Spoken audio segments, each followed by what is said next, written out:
Hej, tukaj Sabina in na vrsti je naslednji trik, kako lahko zmanjšamo količino odpadkov. Tokrat kar v kuhinji.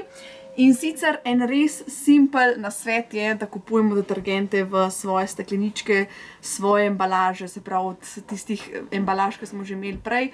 Pridemo, natočimo v različnih trgovinah v svojo embalažo detergent, milo in tako naprej.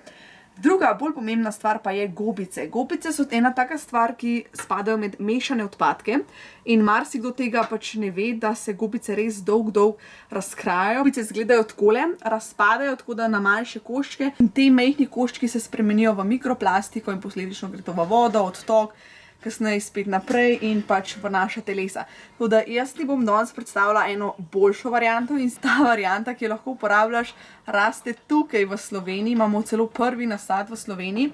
In sicer so to lufa gobice, takole, to je v bistvu buča, ki je zrasla, posušili so jo in pobrali seveda ven semena.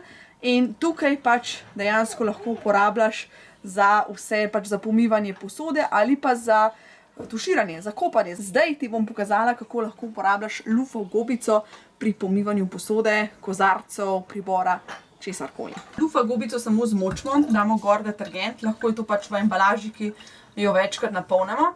In opaziš, da se hitro začne peniti. Evo, recimo, to je res presenetljivo za marsikoga, da je tale lufa gobica dejansko res ena odlična varianta za pomivanje posode.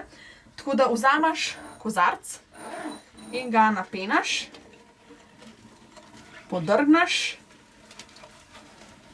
in splakneš. Tako da res super opere. Se treba malo navaditi, ker te gobice imajo pač malo drugačen občutek, so pa res prijetne, pa hkrati jih lahko obesiš, da se posušijo. Tako da, če imaš kakršenkoli kaveljček, ga lahko sam pač daš gor oziroma obesiš gobico in se bo posušila. Tako da dejansko majčkeno spremeni obliko takrat, ko jo uporabljamo, se stisne, potem se pa spet razširi nazaj. Tako da lufa gobica je res ena fajn ideja. Tako da zapiši mi še svoje ideje, katere stvari ti uporabljaš za pomivanje posode, ali mogoče to kaj drugega in bomo naredili eno manjšo debato. To je to. Uživi, imej čudovit dan, pa se gledamo naslednjič. Čau!